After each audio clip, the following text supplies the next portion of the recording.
Hi everyone, welcome back to the IMF Annual Meetings. I'm your host for today, Sin and Lee, and I'm excited to come to you live from Bali, Indonesia. We've brought you a really interesting panel before this on social work, and the next panel you definitely can't miss. It's about how global trade can promote growth for all, and it will be moderated by the IMF Managing Director herself, Christine Lagarde. So you can catch all of the good stuff on today and tomorrow on CNBC International's social media platforms that includes Facebook, Twitter, and YouTube. So this panel is particularly timely in so many ways. The IMF has cut its global growth forecast because of trade, and the world economy is now expected to be growing more slowly than previously forecast at 3.7% this year, down 0.2 percentage points. The two major economies are also in the center of an ongoing tariff escalation. You know who I'm talking about, the US and China. Both are expected to grow slower than expected because of the trade tensions. The US will be growing 2.5% according to IMF, and China down to 6.2%. Previously, it was 6.6%.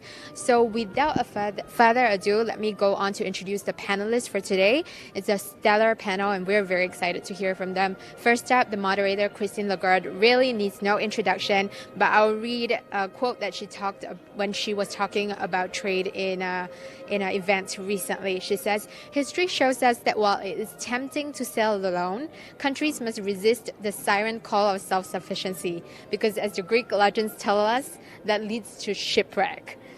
Very poignant quote. And she will have a lot of several distinguished panelists. The first of which is Roberto Azevedo.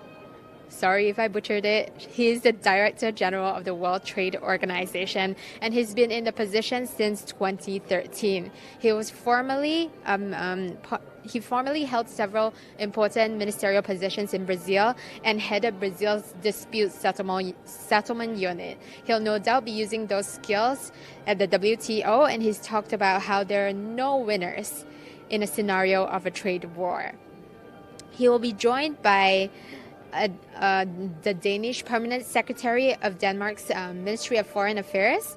I will be pronouncing his name probably not properly correctly, but forgive me. It's Ulrik Vestergaard Knudsen. He will be the Deputy Secretary to the OECD in early 2019, and he was formerly the Danish Ambassador to the OECD and UNESCO. So lots of experience on the international stage there. Next up, we have somebody I'm personally very excited about. He's Ernesto Zedillo, the director of the Yale Center for the Study of Globalization. He was also president of Mexico from 1994 to 2000. During this period, he oversaw NAFTA's implementation.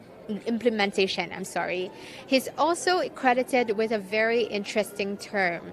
It is called globophobe, and in Spanish, globalifobico, when he had to deal with a wave of anti-World Trade Organization protests during that time. 25 years on from NAFTA, he is going to bring a very interesting perspective to the panel, considering that we are looking at a new trade deal that might potentially replace NAFTA. He's also said that he's also written several opinion editorials since last year, defending NAFTA and telling Mexico and Canada not to cave into an agreement that would do the opposite of preserving the openness of trade and investment provided by the NAFTA. So lots of different opinions here. I think it'll be a very heated debate. And last but not least, we have Pierre Moscovici, who is the EU Commissioner for Economic and Financial Affairs. He was previously France's Minister of Finance and Minister for European Affairs. He is now the man in charge of the EU's economic policy, and he has recently flagged risks in Italy's recent budget. On the issue of trade, he recently was quoted as saying protectionism is never the answer. So it looks to be a very exciting panel coming up, and we will be talking about some very key questions. But first up, let's let's talk about public sentiments on trade. So trade used to be seen as a global positive force, but recently public sentiments have been more skeptical. Americans are really skeptical of whether trade is good for America. According to Pew Research, this year, 74% of Americans said this year that they think trade is good, compared with 88% for other advanced economies and 83% of emerging economies respondents.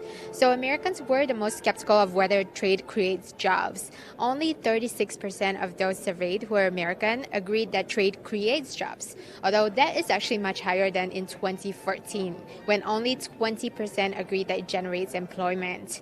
But people in emerging markets, not just Americans, are also dubious about whether trade is good. People in emerging markets thought that only 18% of people from emerging markets thought that trade helps to decrease the price of goods, while that number is actually much higher in the US at 37%. And since we are in Indonesia, I took a look at the Indonesian statistics as well. What do Indonesians think about free trade? So in 2014, 56% of Indonesians surveyed thought that trade increased wages, but that is now down to 47% this year. So it looks like all that sentiment about trade is not isolated to America. People around the world are rethinking what we know about trade, and some people are saying that trade creates inequality. And I'm sure that is going to be the main discussion point during this panel. So it sounds like the room is really filling up. It's really a full house tonight, and I assume it's because the panelists are such experts and stars in their own field. And there's still a little bit of time, so probably I'll continue talking about what people think about trade. We can go on to chief financial officers. Stay with us. I think the panel will be starting in 5 minutes.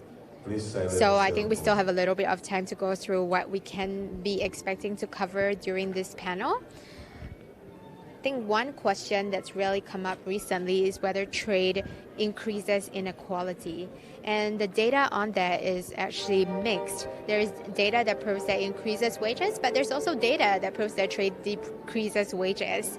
So what kind of reforms are we going to need in trade so that trade can make the greatest contribution to the global economy? I think that will be one question that will come up a lot during this panel about trade and growth. What practical ways can we advance these reforms, particularly through the World Trade Organization? So the WTO has come under a lot of criticism about whether it's still relevant. It's been attacked by several U.S. officials, but Mr. Roberto has come up really strong. He says the WTO is not broken and it still has a lot of work to do. The other question that we have is about the efficacy of trade, particularly in promoting growth for all segments of society. So how can trade bring benefits for everyone and not leave anyone behind? We're really excited to hear from our audience. Thank you for staying with us, and we'll have a very special guest after the panel to speak with us about what they thought about the panel and to give his own opinions on trade. He's Professor Danny Kwa, who is Dean of the Lee Kuan Yew School of Public Policy, an eminent school on public policy in Southeast Asia. He's written extensively about trade and economics and was formerly a professor at the London School of Economics. It sounds as if the panel will be starting very soon. I'm interested in hearing mostly about what they think, because most of them seem to think that free trade is the answer. So what can we do to reform free trade so that it still benefits all? I think that will be a question that we all want to know the answer to, rather. In fact, for instance, even though public sentiment on trade is quite mixed, but chief financial officers are saying that the U.S. trade policy will have a negative impact on their companies. Almost 40% have already reported higher input costs, but they are not most worried about the impact of trade conflicts. In a poll that was done recently by CNBC this year, the CNBC Global CFO Council quarterly survey, 45% actually chose consumer demand as their most pressing worry, as opposed to trade policies. So trade may dominate headlines, but not everyone is only concerned about trade.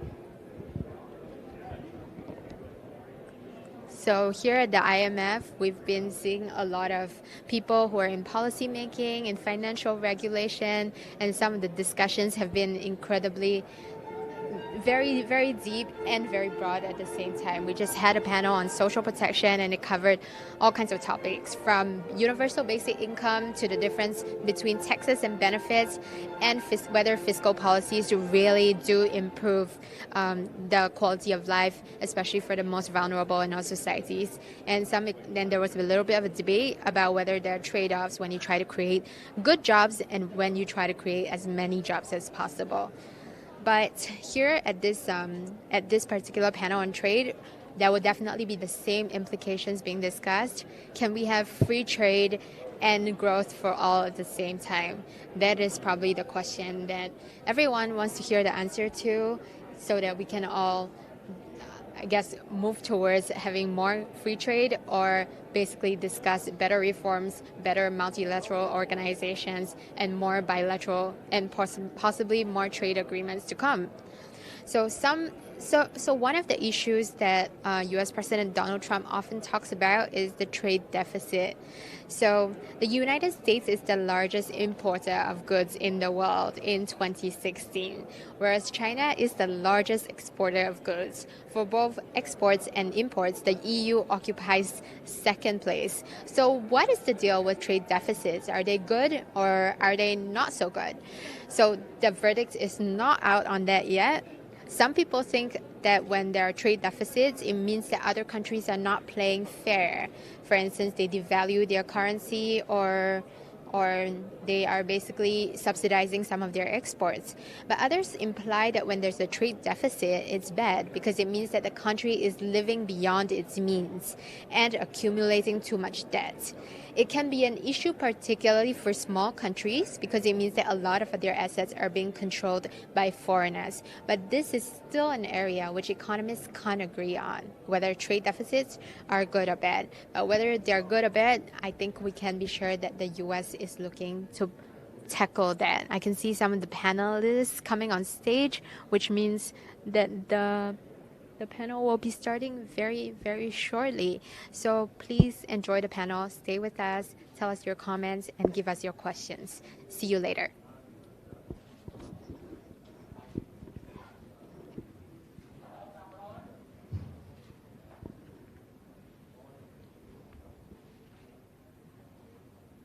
So, good afternoon to all of you, and welcome to this extraordinary panel, which happens to be the last panel of the day, and I'm sure you all have been totally attentive to all the discussions that have taken place in the course of today. I recognize some of you from this morning's session, but there are many more than this morning. It shows that it may have been difficult to get up this morning, but with enough good Indonesian coffee, everybody's in the room, so thank you.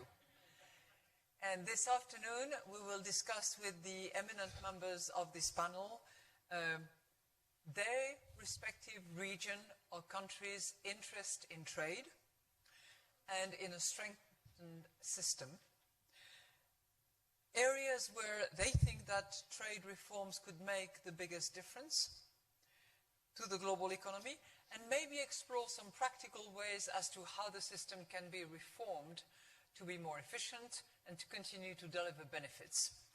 I will introduce the panel members, although they need no introduction, but nonetheless. To my left, Pierre Moscovici, who is the EU Commissioner for Economic and Financial Affairs, Taxation and Customs. You're a Vice President of the Commission as well? Well, he could.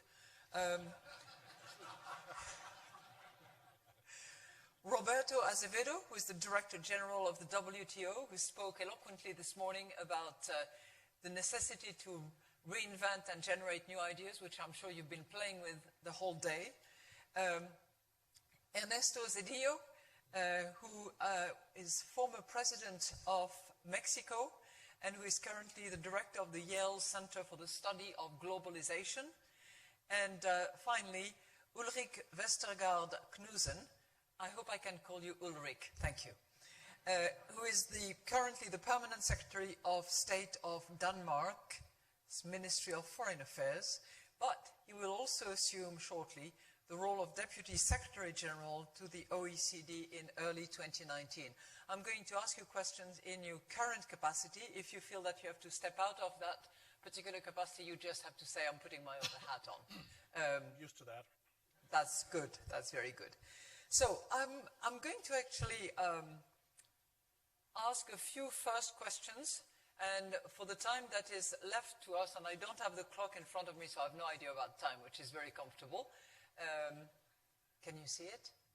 Right there. Oh, yes. It's in the plants. So I couldn't see it. Then the floor will be yours, and you'll be able to ask a few questions from the panel members.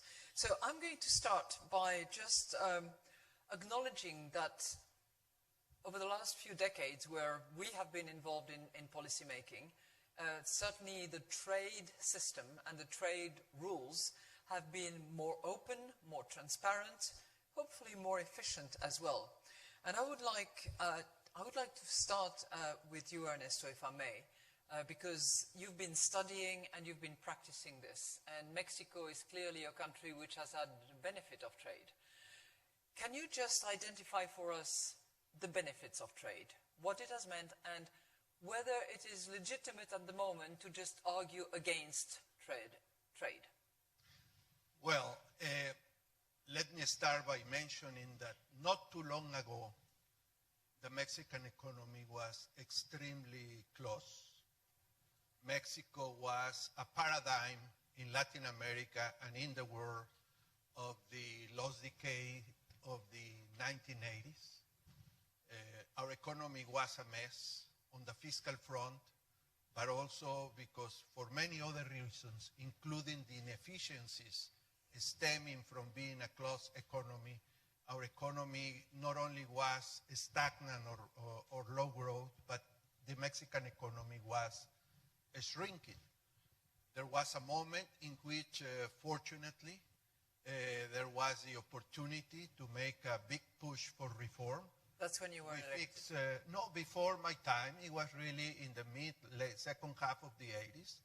President Miguel de la Madrid was responsible for that. We started this process of reform, and at some point we decided that as part of that reform, we needed to open up. There was a lot of opposition because there were a lot of vested interests. We started to open, well, first we joined the GATT, which was incredible. Mexico was not part of the GATT as late as 1986. We started to open up, and then we say, why not talk to the US about NAFTA? And we got NAFTA in the early 90s, negotiated NAFTA.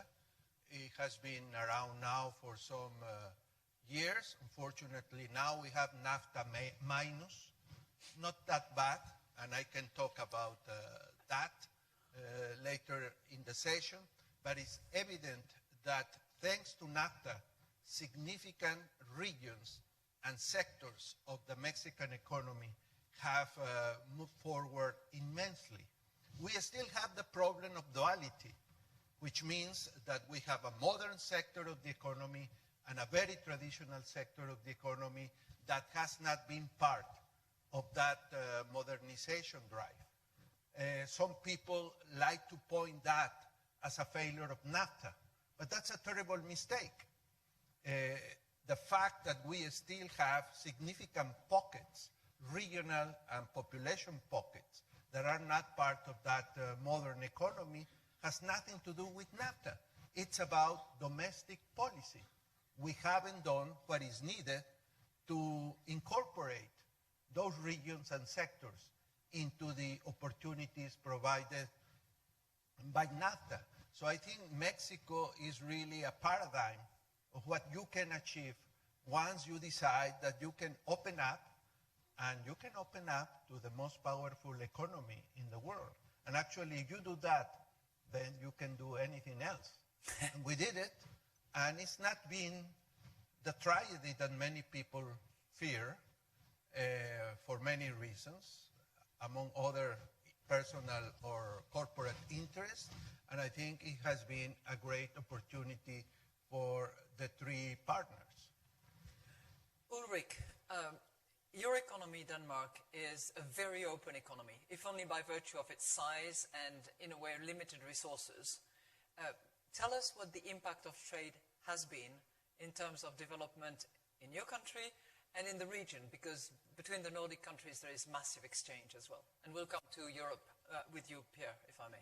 Right, but ours is a completely or entirely different story than the Mexican. We have, so to speak, been married to trade from the very beginning. The Vikings were known for killing and stealing and raping. It's less known that 99% of the time they were actually trading. We do it in a slightly less aggressive way today, but it's not a matter of choice for us, really. We have no, as you said, no natural resources except for wind. We have no heavy industries. We only rely on two things, really, that we can adapt technology a little bit better than the rest of the competition, and that we can then sell it on the international market. So for us, it's not a choice, it's a necessity. We have to be agile. We have to embrace both new technology and the globalization, especially in terms of free trade. So we basically owe our prosperity to free trade, multilateralism, and the institutions represented on this stage. And without trade, Denmark would be nowhere. That's for sure. Back to the Viking days. We would be, yeah. You should keep us afloat so we don't revert to that.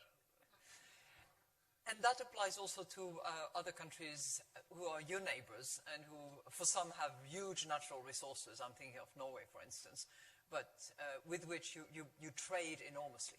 It does, and I would say that we have, even though Norway has a lot of huge resources, we share perhaps destiny with Norway, Sweden, Finland, Netherlands, and a few others, and I would say that it goes for us as a group that perhaps no other countries in the world have more at stake right now than we have. We're small. That means we're more reliant on international rules and norms than anyone else. We are open. That also means that we have more at stake in the open economy and the WTO. And we are also countries that are basically, as countries formed on human rights, democracy, reliance on open markets and so on, the very premises also of the international trading system. So I would argue that I could think of perhaps 5 other countries with more at stake than Denmark in what we see around us now with a crumbling international order, not only in the international arena of trade, but that is perhaps where it would hurt our prosperity the most. Right. This goes for all countries, but it goes especially for small open economies. And certainly you belong to another larger union, which has a lot to do with the movement of products and services without restrictions, which is the European Union. So Pierre, what role is trade playing, has played, both within the Union and as a major partner in the trade negotiations at WTO level? That's, I think, a quite simple question to answer, because I would say the even existence of EU is about lifting barriers. Yeah. It's about creating a single market. It was first called a common market, which means that there is freedom of movement as well for services, for goods, for capital, and of course for people. When you move in Europe, you have no more customs control between our member states, and we have grown so interdependent that 70% of our trade, or foreign trade, is inside the EU. So I would say that, of course, EU is much more than a market. It's also a political construction. It has to be integrated. We have developed other tools. Denmark is not part of the Eurozone, but I think the Euro is probably one of the greatest achievements we've had into the market.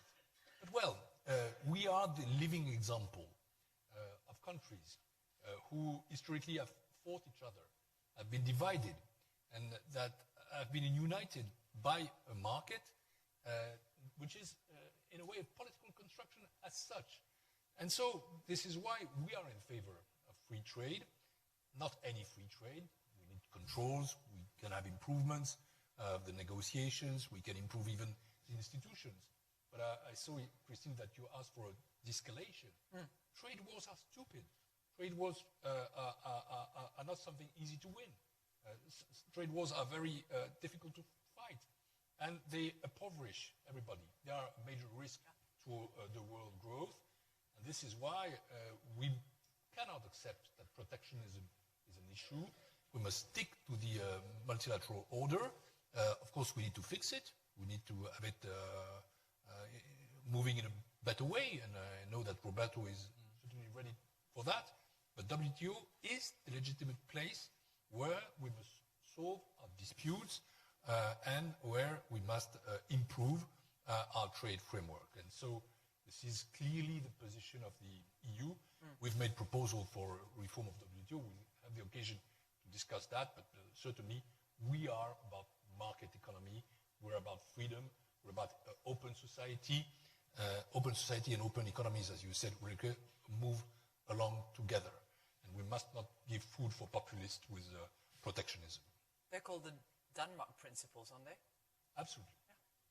So before I play the devil's advocate, because I want to go a little bit deeper on that, Roberto, as we listened very carefully to Angel and to you this morning, it is clear that trade for a period of time has grown faster than global growth. Then it moved down a bit. It was about 1.5 relative to 1 of growth. Then down to 1, equal. Then at the time of the financial crisis, it went even a little bit further down, and now it's picking up. So gradual slowing process of trade relative to growth. By the same token, when you look at the various negotiation rounds, there has also been a slowing path of negotiations towards conclusion up until now, where we've all tried to negotiate really hard with no result. Do you think there is a correlation between sort of a bit of a slowing tendency for trade and the slowing pace at which negotiations were taking place, or is that totally uncorrelated? No, I'm sure there will be some correlation, particularly with the effect of the negotiations. But there are other factors that also played an important role there. So people usually compared when we had the 2008 crisis and the leveraged of trade, the multiplier effect. So if the global economy would grow by 1, trade would grow by 2, right? So there was a 2 to 1, yeah. But that, I think, was very much leveraged by the boom of the emerging economies in the early 2000s. So China made a big difference. So China was growing so fast, and the trade from the emerging economies was picking up. There was a boom of commodities. Those economies are growing really fast, and the trade was much more leveraged than before. The average is actually, the historical average is actually around 1.5. So when we had the financial crisis, that number began to go down, down, down. It actually went below 1. Below 1, yeah. It went below 1. Now it's picking up. And clearly, I think it's picking up because the economy was growing more in a more robust fashion.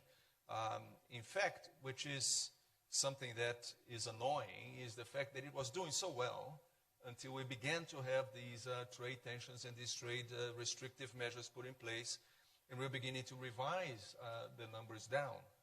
So, for example, trade expansion, we were expecting this year, our first estimate was around 4.4%. We already revised it down to 3.9. Next year it was going to be 4. Now we revised it down to 3.7. And some people, I hear it sometimes, people saying, well, but all these things are happening, but the economy is still good. Of course it's still good because the impact is not there yet. Yeah. There is a delay between the moment when you introduce these measures and when they're actually affecting the economy. And I think we may see more of that kind of impact in the future if we don't do anything about it. Let me play now the devil's advocate a bit, and I know that some of you are going to react. Everything that you say is nice and fine, and it's been a huge contributor to the economy, and it's key to the development of your economy, but it has not been good for all people. And because of the supply chain organization, because of the link between FDIs and trade, because of the massive restructuring that have taken place, because of the labor cost advantage that is granted by those other countries, a lot of people are suffering. And trade is inflicting serious wounds to many countries, in particular in the advanced economies. Hence, the populist movement, let's call it that way, which has been growing in many corners of the advanced economies in particular. I will oppose what you are saying. Okay. Radically. Go ahead. Fundamentally. Because I think this is the story that we have been told over and over again for the last few years, not only by politicians of various persuasions, but sadly by some members of my own profession who have made a career repeating that without... You're talking about the economists here. Yeah. Just Nobody's perfect. I apologize. Right, not lawyers. You have other sins, not that one. Okay? But I would argue very strongly against that argument. What has happened is that when things go well, we tend to hype trade as if it were a silver bullet to solve everything in the world. And we go very quiet about domestic policies that we should undertake if we dislike some ills that exist in society. Now, when things go wrong and we have a financial crisis or anything like that, immediately the reaction is to say, you see, all these ills are happening because of trade, right? And that is very dangerous on two accounts, of course, because this is wrong analysis, and second, because it leads to very wrong policy prescriptions and to a fundamental evasion of responsibility.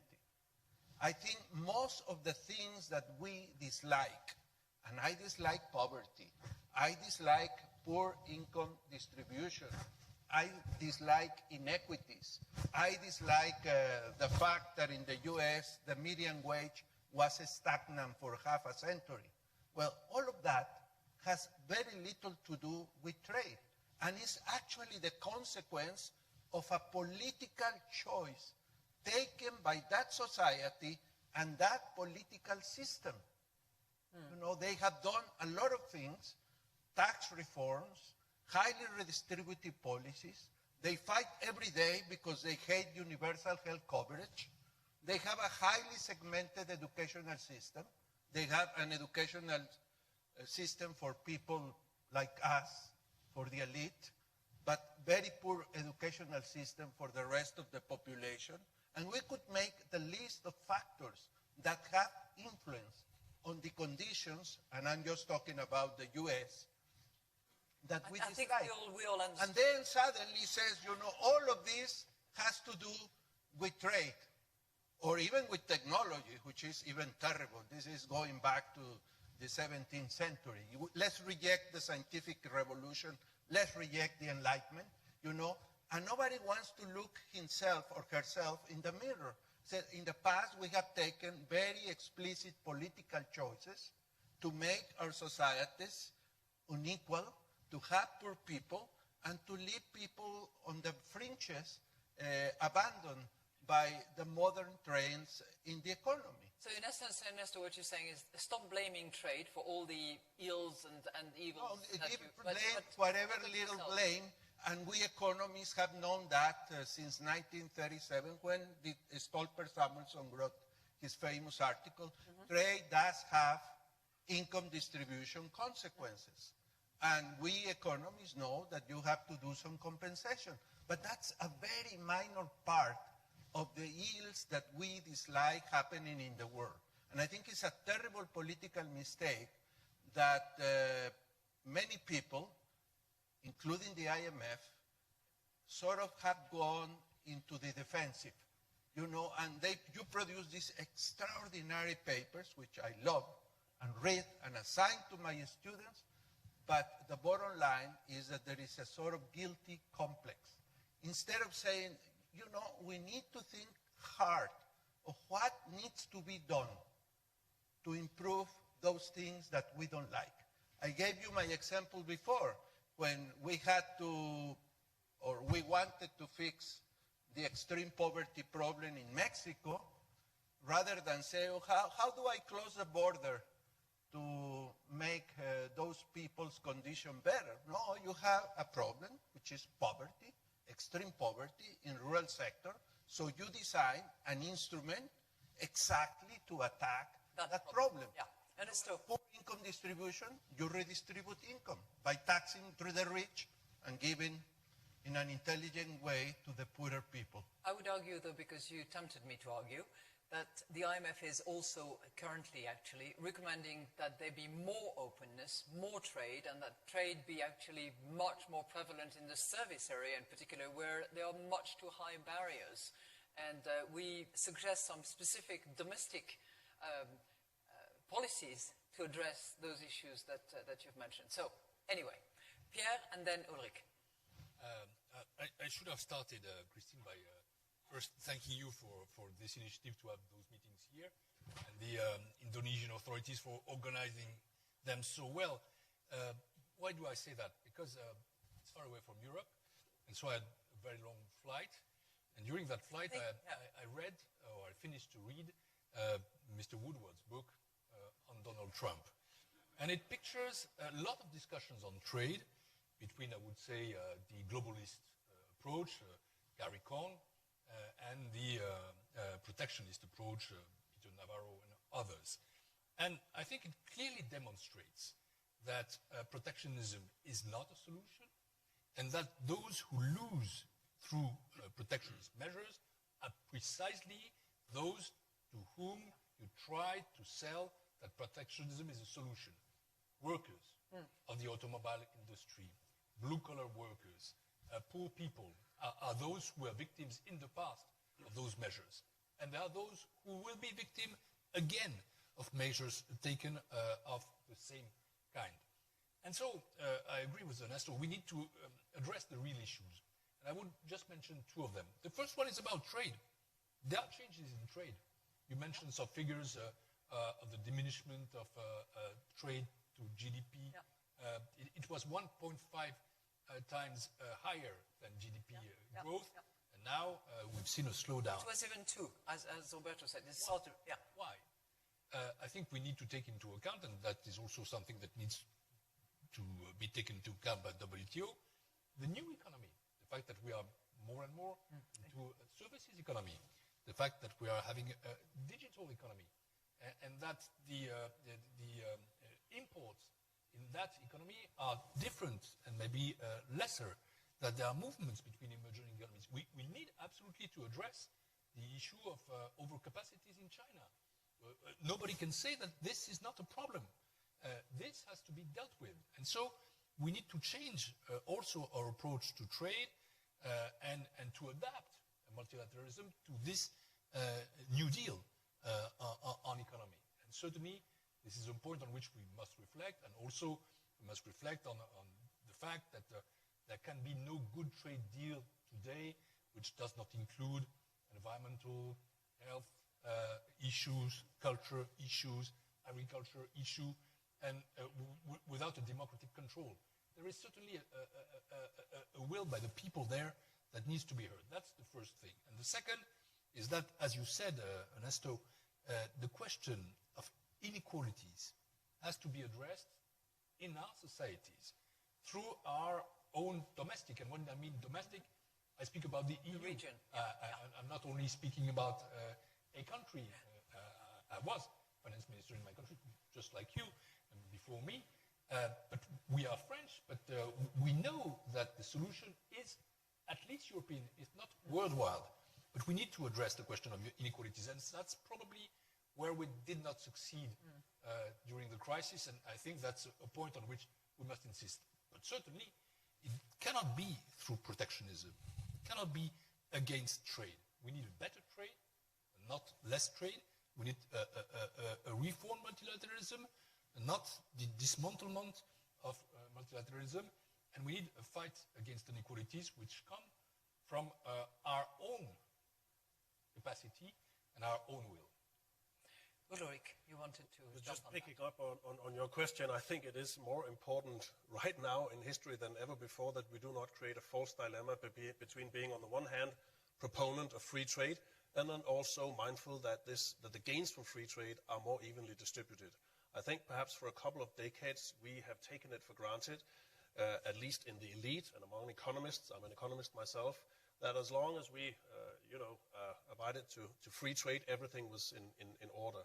That has not been the case entirely over the last couple of decades. We have not seen these benefits from trade distributed evenly. Middle classes in some Western countries have not been experiencing an increase, while, of course, in developing countries, many have been lifted out of poverty. So we have not been mindful enough of the distributions from free trade. And I would say that there is perhaps two features that technological change and free trade have in common. And one is that they both are, of course, very, very strong engines of growth. That is my whole premise for being here, I guess, on this panel. But secondly, they both create very visible losers. It's very easy to identify the losers from trade and the losers from technology, whereas the gains are much more evenly distributed, even though they far outweigh the losses. So for us, in Denmark, if I may just offer one best practice, I did offer earlier one worst practice, dating back to the Vikings, so I think I'm allowed to one best practice. And I would say that our labor market, where we have both the labor unions and business collectively agreeing on the rules of the labor market, means that it's very easy to lay people off in Denmark, but then again there is a very strong social safety net. So in Denmark, whether you are in or out of job is not a matter of existence, and this actually allows the economy to keep a dynamism and keep exploiting new possibilities from the market without leaving anyone completely behind. That, along with social policies, educational policies, means that people that are laid off will, while they enjoy a good social safety net, will actually be able to bring their skills up to date to the modern economy. So that is, I think, one of the secrets. It's not a secret, but it's one of the keys behind the continued backing of the Danes towards free trade. I can see very well an argument between the two of you, but I'm not going to go there. And you could also both agree, actually. So I'll leave it there. I just want to point out one thing. I believe that Denmark has just been singled out as the country that deals the best with the risk of inequality, and which is reputed by Oxfam, to name it, as really doing a fantastic job with those issues. And it proves the point that you can actually deal with those inequalities, you can raise your middle class, you can respond to those domestic issues, and yet be a very open economy that is very amenable to open trade with the rest of the world. Roberto, you have been, since you were appointed Director General of the WTO, you've been a champion of reform. For many, many years, ministers of trade had tried, and I was one of them for a period, to conclude the Doha round to no avail. And you decided, your predecessor had something to do with it as well, but you decided that maybe it wasn't the best approach to try to do it all with everyone, where nothing was agreed until everything was agreed, and to actually identify and carve out from the Doha round areas that could be agreed upon. That was called plurilateralism. Not quite, actually. It's just later on that you come to plurilateralism. Yeah. That's more like the carving out of smaller areas of where there can be agreement. But then you explored, whether it was information technology or procurement, the plurilateral approach. Can you explain to us how that has worked, whether you see an avenue for more agreement using those techniques and identifying areas where they can be agreement, or domain where players will get together and agree on something? Well, I think you touched on two very critical points. I think that the system was slow in responding to negotiations and agreements and new conditions on the ground. It's unequivocal. Everybody knows that. Since 2013, we began to do things a little bit differently to see what could be done. So the first thing we did was to introduce flexibility, and it's all about flexibility. Introduce flexibility in the substance of the agreement. That was the trade facilitation agreement. Right. So what does that mean? That countries would themselves, because there were many developing countries who said, I cannot do all these things that you're asking me to do. So he said, you know what? You're going to decide how quickly you can implement the things that you have to do, and you tell us how much time you need to implement those provisions that have been negotiated. So the country itself would decide, for this one I need 2 years, for that one I need 3 years, this one I can do immediately, and so on and so forth. And more than that, there were provisions where they would say, look, it's not a matter of time, I need technical assistance. I can't do that by myself. I need somebody to help me. So there was a lot of flexibility introduced in terms of the substance of the agreement, and that made it possible for all 164 to be on board. That doesn't always work. There are some situations when that doesn't always work. So in those situations, we tried, and some members in the WTO negotiated the Information Technology Agreement. There were 20-some countries. It's a trade that covers more than $1 trillion of merchandise. And that worked, but it's just a few, and the results apply to everybody else.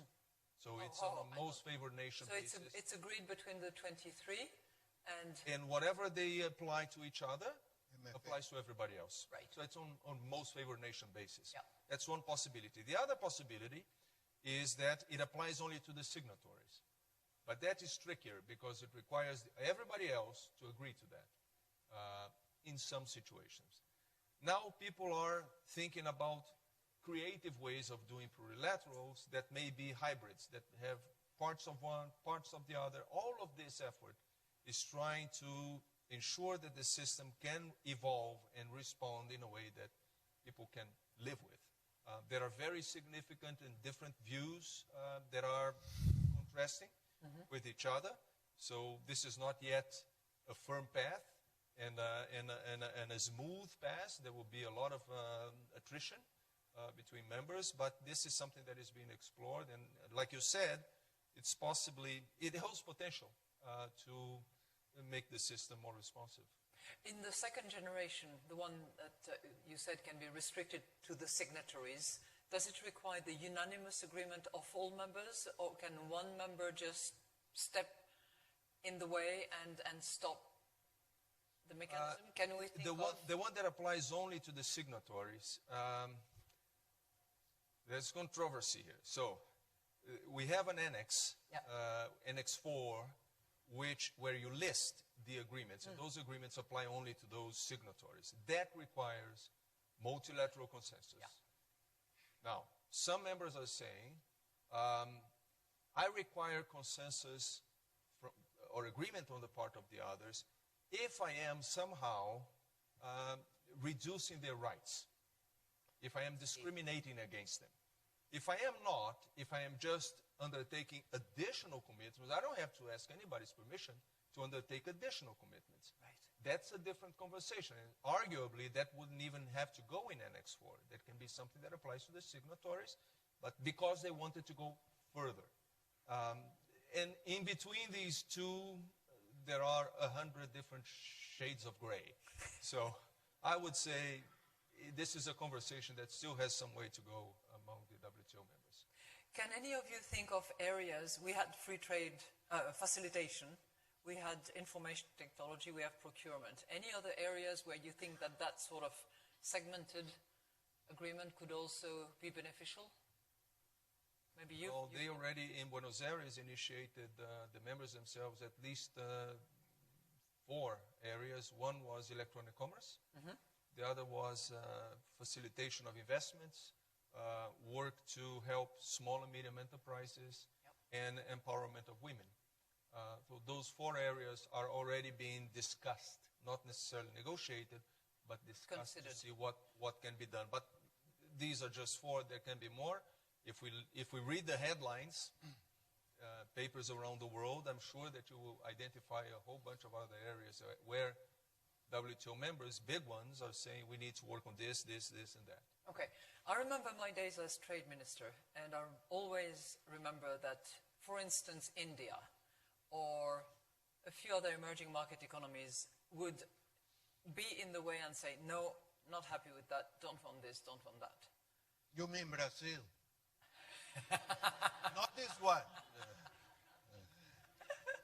Well, there were a few emerging market economies that were taking the same position. I just remember India because we had difficult discussions with India. Celso Amorim. Eh? Celso Amorim. Oh, he was difficult too, yeah. But Kamal Nath was great too. My hands are closed. I have no fingers to point at any. Okay, all right. As a retired one, I No can. finger pointing, but that's true. I mean, but that's the point today. That's still the point today. That to move things forward in the traditional way that we do things, you require everybody to be on board. Somebody may say, no, I don't want that, and that's the conversation today, because there are many members who are upset with this and that want to overcome this difficulty. And right now, there is no final outcome. I think they're still discussing. Ulrich, and then I would want to come to you, Pierre, for some proposals. No, I would just say that for Denmark as a small country, and also for EU, we are champions of multilateralism, and we would always prefer to go through the WTO for trade agreements and liberalization of trade. However, it's also a fact that we haven't had a real proper successful round of negotiations since the Uruguay round, since the WTO was formed. That doesn't mean that a lot of useful stuff has not taken place in the WTO. You mentioned a lot of them, Roberto, and we should perhaps also talk about the dispute settlement mechanism, which provides clarity and rules for all of us. That is often understated.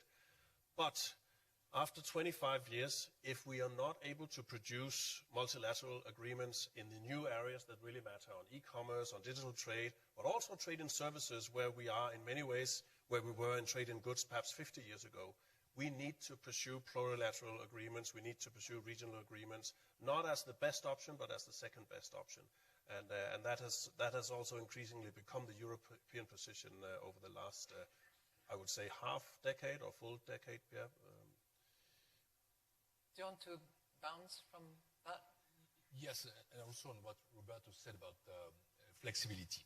Because I'm here speaking on behalf of my colleague Cecilia Malmström, who couldn't come here, but she's the trade commissioner. And as you know well, trade is a competence which has been given, even under the control of the Council of Ministers, by member states to the EU Commission. And we are thinking about some reforms.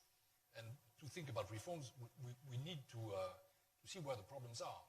And we believe that first, there are some issues that are not addressed by the WTO as they should. And I speak especially about digital economy, also think about trade and investment overcapacities. And this is a point that needs to be addressed. This is simply due to the fact that we are living with rules that were defined under the GATT period, and we are in a different period. Second point, we want this to be dealt with in order to establish a level playing field, which is not a level playing field downside, but upside. And that's why we need to reinforce the multilateral system. Third, there is a blockage institutionally, which is due to the fact that the organization functions by consensus, and that obviously some members tend to act on their own due to their own interest, and even some of them seem to want to belong to WTO and not to follow the rules, and which is a contradiction in terms, but you clearly see that some countries are moving that way. This is why, when Roberto talked about flexibility, yes, there was this joint statement in Buenos Aires that we welcome, and we are planning to act in that direction, and our proposals move in that direction. But let's say frankly, flexibility as well in substance and in the approaches to us should be as general as necessary. You have taken 4 examples. Those 4 examples are 4 examples which are totally relevant in our mind, but flexibility must be the driving principle of reforms of WTO in the future. And we are fully ready to examine all proposals that you and the organization might want to propose in that direction. I can't propose anything.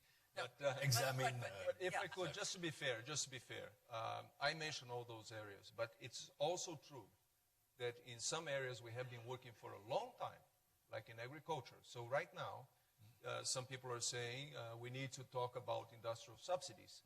But it's also, I would say, a stretch to say now we talk about industrial subsidies and we don't talk about agricultural subsidies, because developing countries have been fighting for that for a long time. So I think we have to find some way forward, and I agree with you entirely. I think flexibility is the key. We have to see how that goes, but we have also, everybody has to contribute somehow to this conversation. Okay. Roberto, I really don't want to put you on the spot on that one, and I thank you, Pierre, for representing Cecilia, who could not make it. Could you tell us just a little bit about those proposals that Europe has made just recently, as did Canada for that matter, to actually make some positive, concrete proposals to improve the WTO with flexibility in mind?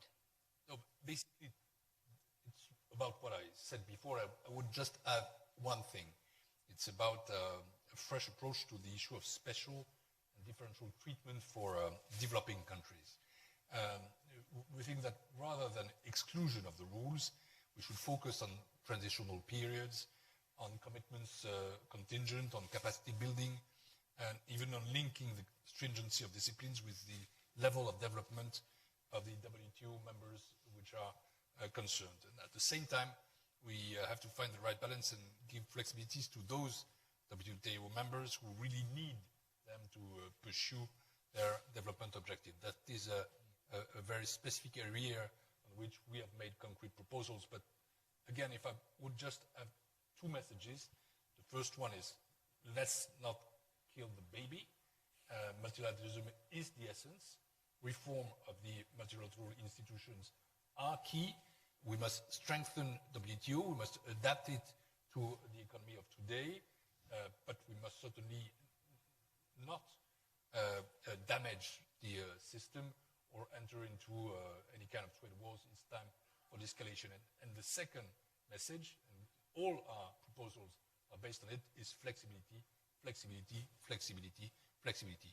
Since the organization cannot work today due to geopolitical factors that we all know on the basis of consensus, let's have as much flexibility as possible in all areas that are relevant. We mentioned four.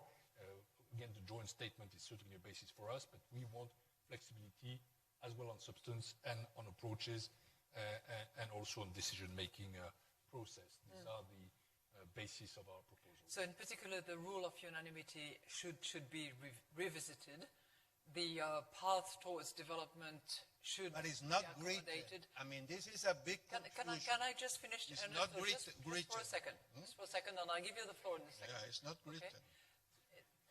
I'll give you the floor in a microsecond, okay? So, and the rest is flexibility, flexibility, flexibility. Absolutely. And should that reform process include all players, or should it be worked out amongst regions and then expanded, opened up? How do you foresee that? I mean, when you want to reform an institution, it's good for the EU too. The first thing is you must try to bring everybody on board. And then if you cannot, those who are willing to go further can build coalition of willingness.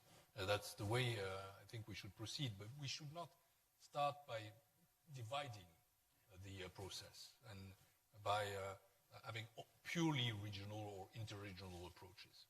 Ernesto, all yours. Well, first, a general consideration. And I don't want to diminish the importance of this discussion, because I think it's extremely important to look at the details on how to move forward in reforming some procedures and approaches at the WTO so that, issues get solved. However,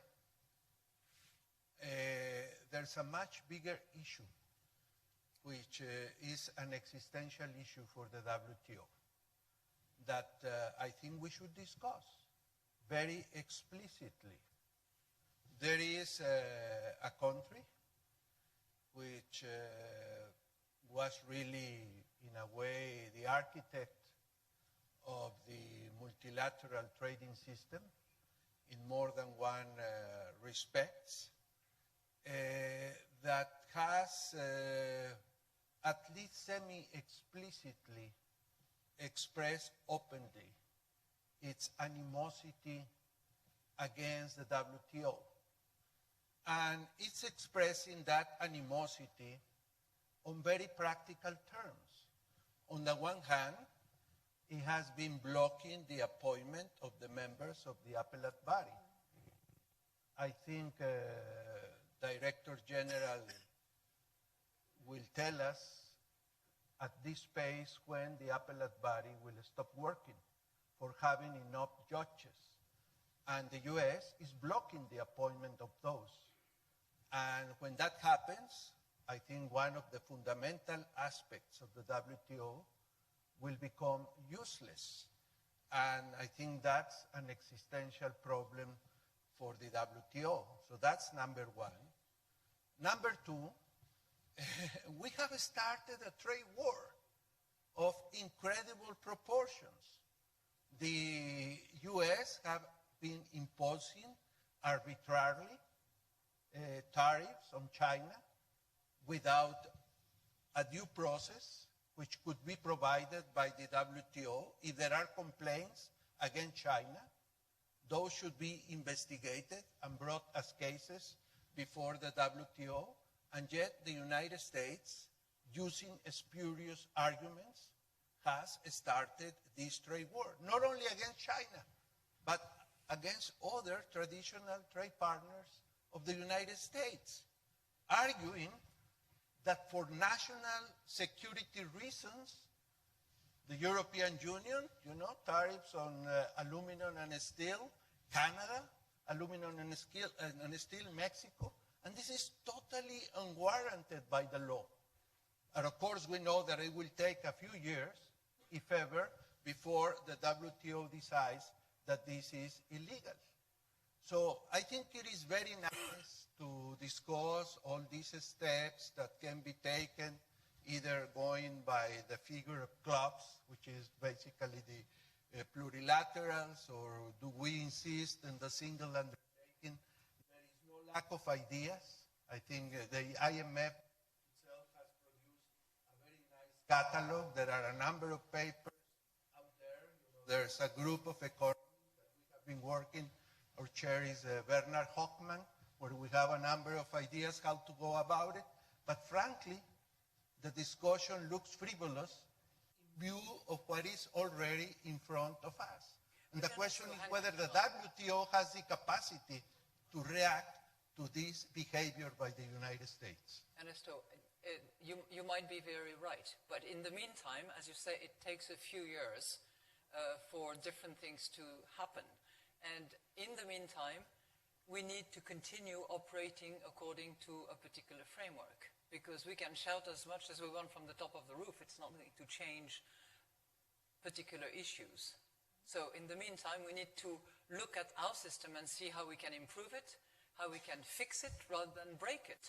And that's the point about those frivolous discussions that we're having. And I would contend that they're not that frivolous, actually. I would go a bit further and say that while I entirely agree with things that you said, Ernesto, but part of this exercise is to see whether through this, what people are calling now a WTO reform, you can address changes or you can make changes that will reduce those tensions. Absolutely. And that would approximate the parties and hopefully bring to a conversation that would get this trade war reversed somehow. So that's one of the purposes, is to make sure that through this dialogue, through this effort, we can try to reverse and diminish the tensions that you see out there now. It's not but how long will it take before the global economy is severely damaged with these tariffs that the U.S. has imposed on China? I mean, do we really have a horizon to fix the WTO, or is this going to be forcing the IMF to change, as you have already done, which I think is very reasonable, your world economic outlook? I don't know in 6 months what you will have to say, Christine, given what's going on trade. I think it will be much worse than today. Because this is crazy. You know what? The good news actually is that our forecast at 3.7 did not take into account the agreement between US, Mexico, and Canada. So we probably had a worst-case scenario than what is going to unfold, assuming this USMCA is actually ratified. So we maybe have a little bit of margin there. Pierre? I think we must and cannot accept the idea that we are living in a trade war.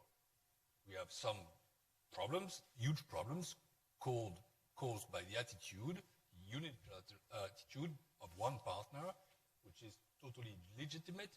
But then we must try, as you said, to de-escalate and also to find solutions. If I take the example of the European Union, when we were attacked and proposed to create tariffs on aluminum and steel, we first were shocked, because how can the United States of America consider that the Europeans are in a war, their enemies, when we were always allies? Precisely. That makes no sense. And our first answer was to say, okay, if they want to do that, then we will react, and we prepared measures. Then we will go to WTO, because we respect the multilateral framework. And then we make proposals. And finally, we enter into a discussion which is limited, precise, with the United States, not excluding responding.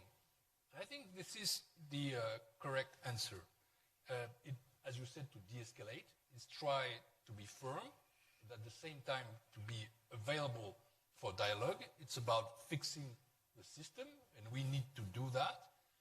And then there are also issues that need to be addressed collectively, and certainly China overcapacities are an issue.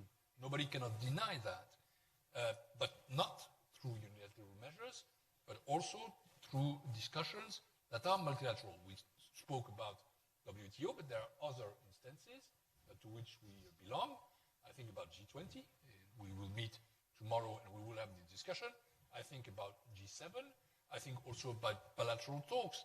So I think that we need to be at the same time totally firm versus unilateral action, totally in defense of the multilateral system, clearly in the will to fix it and to have it work better, but also, when we have used all these terms, trying to find a dialogue, because we cannot accept war. War is meaningless. War is a mistake, and this is why de-escalation, as you said, Christine, certainly must be our common attitude. De-escalation does not mean weakness. No. It means trying to find solutions and trying to impose dialogue even to those who create that situation. Never leave the table. Yeah. Ulrich. Well, thank you. I've been quiet because I was consulting both hats I could possibly wear in this discussion, and none of them wanted to intervene, really. But what I think should be said here as well is that I was in Washington last week, and you can also find very strong voices within the U.S. administration that we should not abandon multilateralism, but that we need to reform. And I think we should perhaps do all we can to engage in constructive dialogue with the voices in the U.S. administration who really still believe in multilateralism, but want to perhaps change because the rules of the games have changed. And let's be fair, the power structures in this world and the market mechanisms in this world, they have changed since we created the IMF and the World Bank and the GATT and the WTO. So without disregarding all the challenges that have been mentioned here, because they're certainly there, and multilateralism is under pressure, and we fear that the international order is crumbling before our eyes as Danes, we should be constructive, we should engage, we should try to reform the multilateral system so it can still accommodate the U.S. economy, because it's not worth a whole lot if we don't have the Americans aboard. And I think really we still need American leadership. I hope that the EU can step in to a certain degree, but to think of reforms of the multilateral framework without the US is very difficult. Now, I just want to turn to the organizers. I was told we had 75 minutes. Is that the case? So I still have, okay, that's brilliant. Because I want to give the floor to you. But before I do that, I want you, Roberto, to tell us a little bit where the dispute mechanism stands and whether the panel solving mechanism is still working, is still supported and favored by all members, and where are we on that one? Well, it's still working, but it's already being delayed. So Right. there are some significant delays that will be coming up. The situation we have today is normally you have 7 appellate body members, and now we have 3. And that is the minimum number we need to hear an appeal and decide.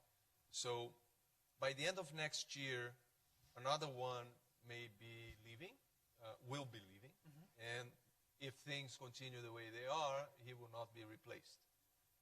So that leaves 2. At that point in time, the appellate body cannot hear appeals any longer. So what that means is that you have a panel, and usually the losing party is the one that appeals, then the losing party will appeal. The appellate body will not be in a position to hear the appeal, and then the report will not be adopted. So it essentially paralyzes. But at this point in time, members in the WTO are already discussing alternatives. I'm not in a position to disclose what those alternatives are. Fair enough. They're told to me in confidence, but they are thinking about alternatives in case we reach that situation.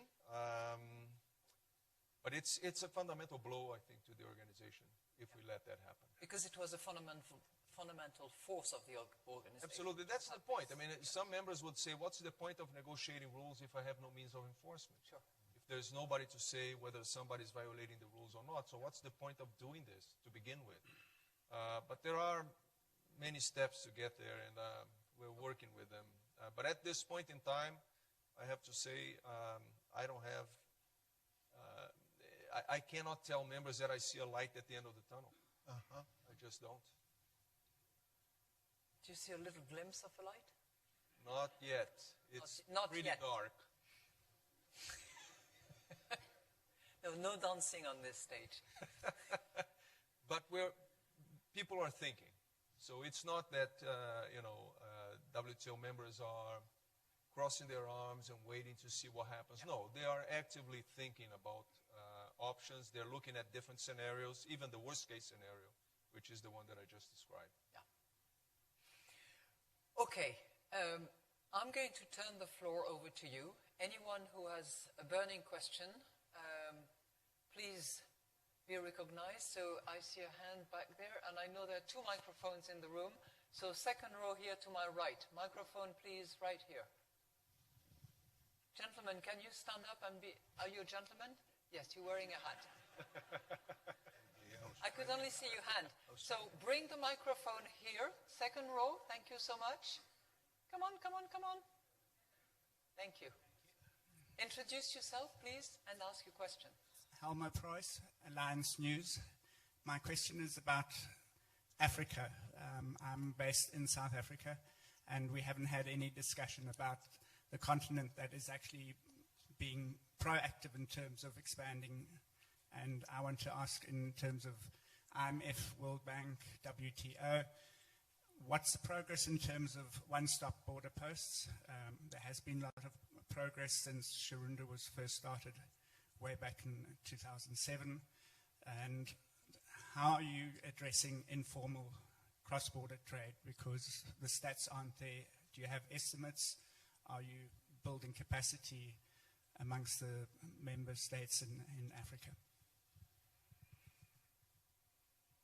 By the way, we did not specifically discuss Africa, but in the proposals that Pierre described on behalf of the EU, I understand that there were some specific provisions for those developing countries, and clearly there's quite a number of them, including in the African continent. Of course, not South Africa itself. Well, in the WTO itself, I think it's fair to say that Africa has been very prominent in particularly advocating for African integration, which I think is a very, very worthy cause, and I think the WTO should support it as much as possible. In fact, one of our recent agreements, the Trade Facilitation Agreement, is going to be fundamental, because if you want to have African integration, you need to have border procedures which allow Africa to talk to each other and to integrate even more. I think this is very much at the table in the WTO. Like I said, we are there to be as supportive as possible. There are many partners that are helping African countries with infrastructure, border procedures, that will help the process of integration. Hopefully, it will be an open integration. That's my particular hope, is that Africa will be integrating to compete with the world, to integrate in the world, not close itself in a fortress Africa, because I think that will be the wrong way to go. But that's my view. I may be wrong. That may not be the choice. You're describing here the African Regional Trade Agreement that was just entered into. Well, that's part of a bigger continental integration. Yeah. Well, South Africa has just recently joined, if I remember, and the big one... That's one step towards... Nigeria. Yeah. Anyone else? Please.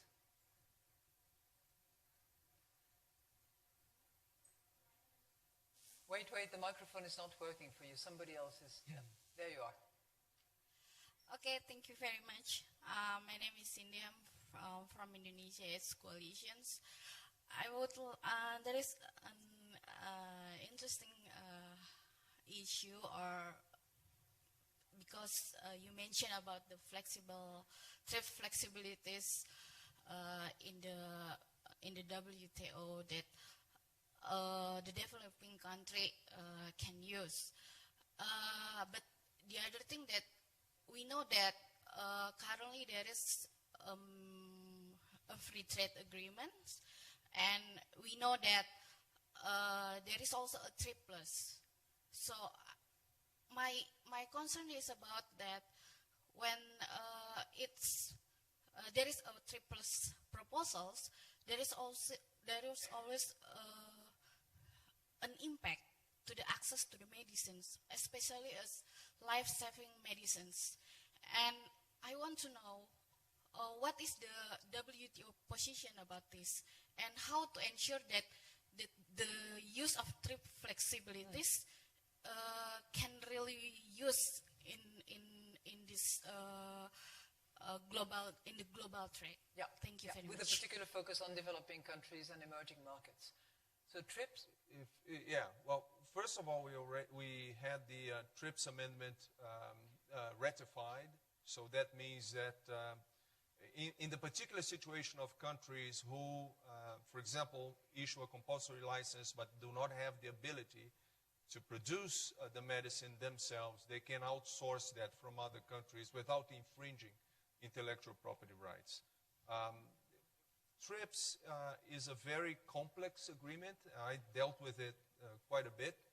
Right now, there are, if we are all reading the press, some countries are asking for higher levels of enforcement because there is not enough respect of the intellectual property rights in some countries. That's the argument out there. At this point in time, I have to tell you, first of all, it's not the WTO that has a view, and the WTO doesn't have a view about anything. It is members who have a view about things. We facilitate the conversation, but we don't propose, we don't enforce, we don't go like a referee in a soccer match, blowing the whistle and making the match stop. We don't do that. Only if they ask us. Otherwise, we don't do that. But at this point in time, the TRIPS conversations, negotiations are very low-key. They are not at this point in time at the top of the agenda. It may come under the European paper that I saw about WTO reform. There is a very significant portion about reinforcement of intellectual property rights, but that's one proposal. There will be other things on the table. We have to see how that conversation evolves. At this point in time, it's way too early.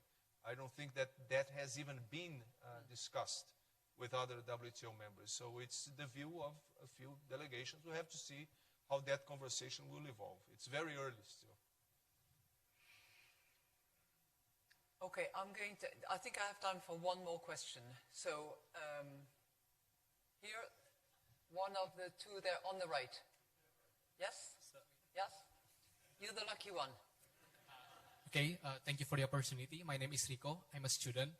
I'd like to ask, you were talking about the flexibility. I think I just want to more specify what kind of flexibility can be implemented to the developing countries, just like Indonesia, maybe the low tax, and the second question is regarding all the decisions must be followed by maybe international ratifications.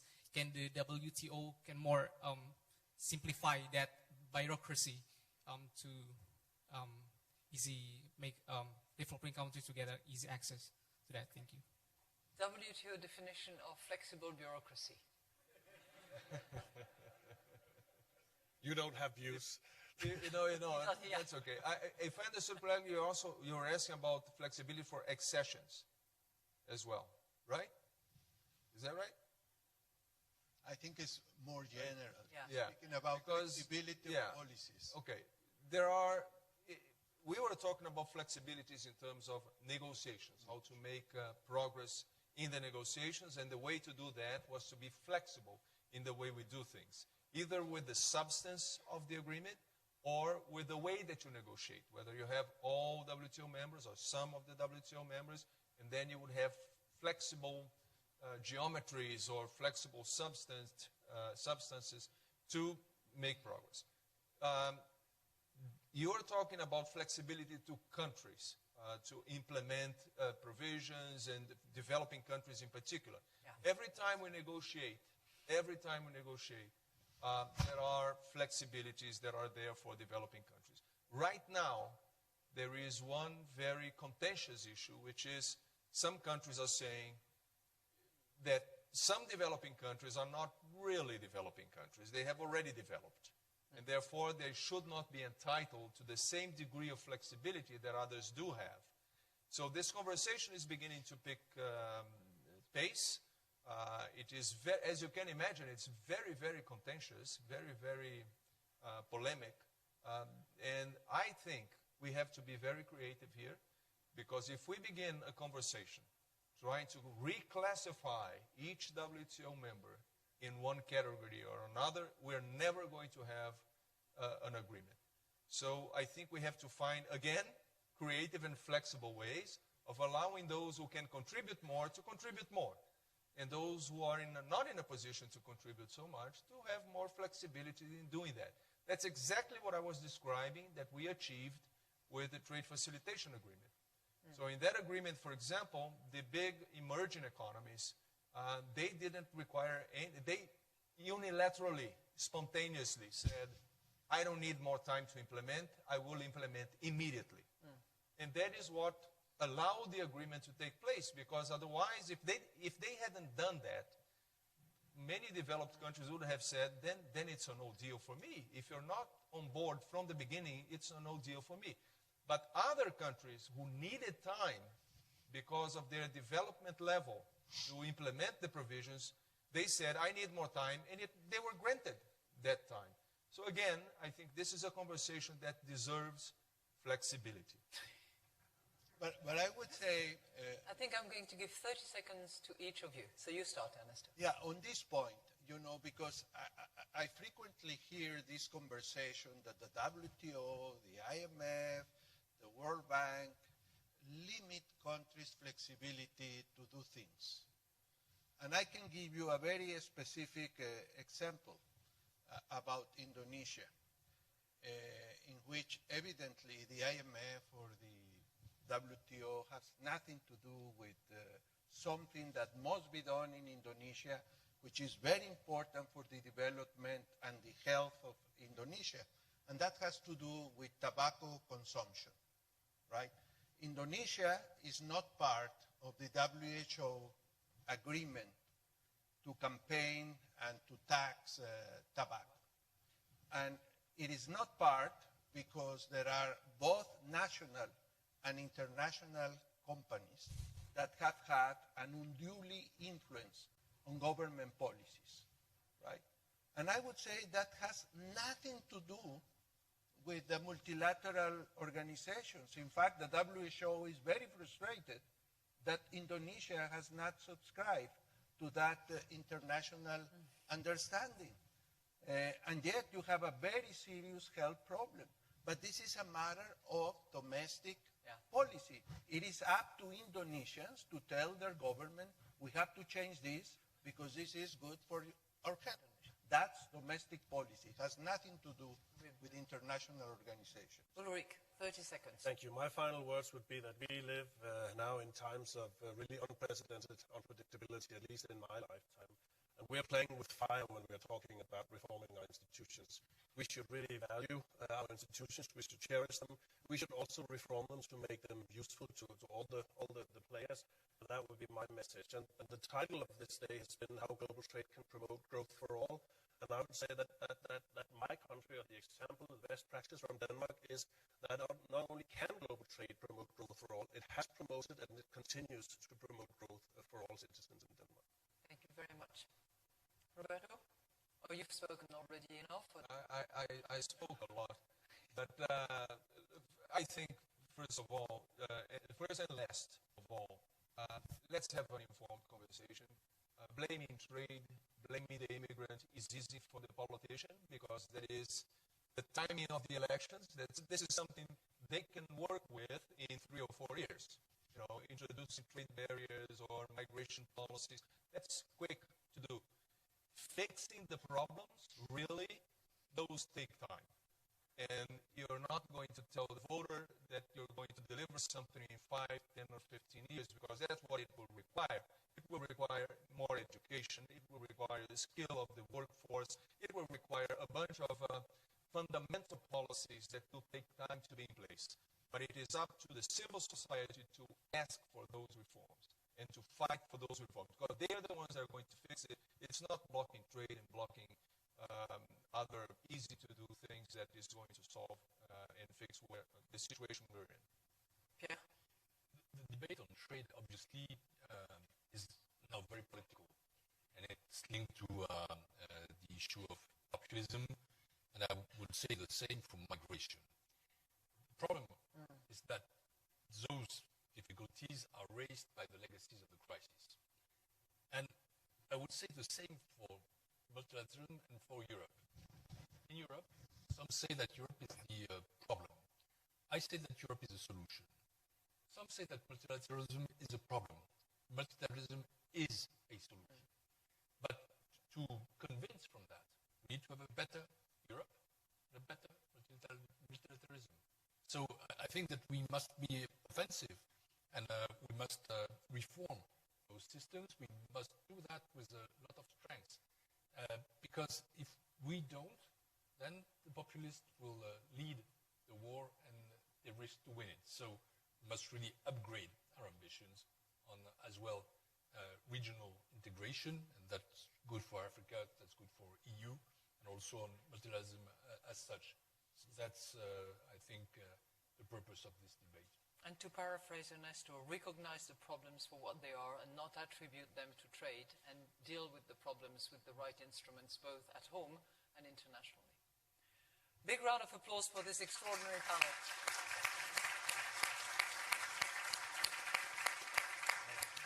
Well done.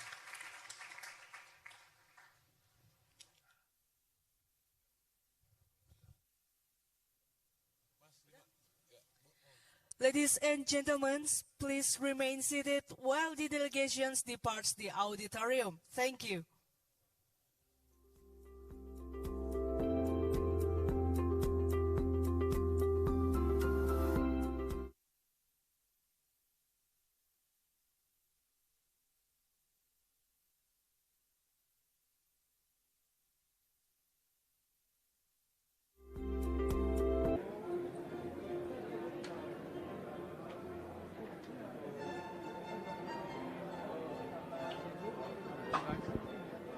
Hi, thanks for staying with us.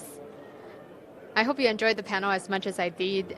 Obviously, all of them were on the pro-free trade side, but there was a lot of interesting discussion about how much reform we need and what we need to do for multilateral organizations. We will have Professor Danny Kwa, who's a dean at the Lee Kuan Yew School of Public Policy, come and speak with us after this panel. He's written extensively about trade and economics and recently wrote a very provocative opinion editorial about whether we can build a global trade system without the United States. So I'm really looking forward to hearing from him. We'll have to wait till he makes his way here to speak with us. But just some takeaways from that trade panel. All four of them were pretty much very much pro-free trade, especially former Mexican President Zedillo. He came out strongly against the idea that trade causes inequality. In fact, I think there is mixed data about how much of inequality is caused by trade, and it's difficult to isolate the role of international trade on its own. But he made a very quotable statement that the median wage in the U.S. is stagnating not because of free trade, but because of political choices. And there are some politicians which haven't looked at themselves in the mirror and admitted to themselves that they've made a political choice, whereas Mr. Ulrich from Denmark, he is the example of, he said a lot about how Denmark is an example of free trade and ensuring that inequality decreases in a country. So I see Professor Danny Kwa here. Thanks for joining us. We are live on Facebook. Very good to see Thank you so much. What did you think of the panel? What was your key takeaway? Okay, I thought it was an excellent panel. There was a big question, which is how, as it says on the cover, how global trade can bring about growth for all. And there's a standard story developing on this now, which is that trade is good for the entire country. Its benefits have in some economies been creamed off by the elite, and many people have been left behind. That's a standard story now.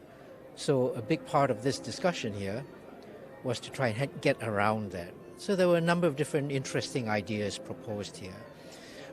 Some of them thought that the problem wasn't trade, but it was just negligent government policy. So if that's the problem, that can be fixed. An electorate that's aware can bring into power a government that can fix these problems. What do you think? Do you think that's the solution? There was another interesting solution put up here that talked about the Scandinavian system. And the Scandinavian system, in this interpretation, is one that is free market oriented, but with high taxation. That gives the government in power the sufficient fiscal levers to be able to take care of their population. And that population, therefore, is decoupled from the fear of job loss with global international competition. So they then welcome the benefits of international trade without the fears of job destruction, industrial loss, and that then is an alternative solution. So I think there are a number of proposals like this around, and I thought that the panel spent a lot of its time discussing these issues.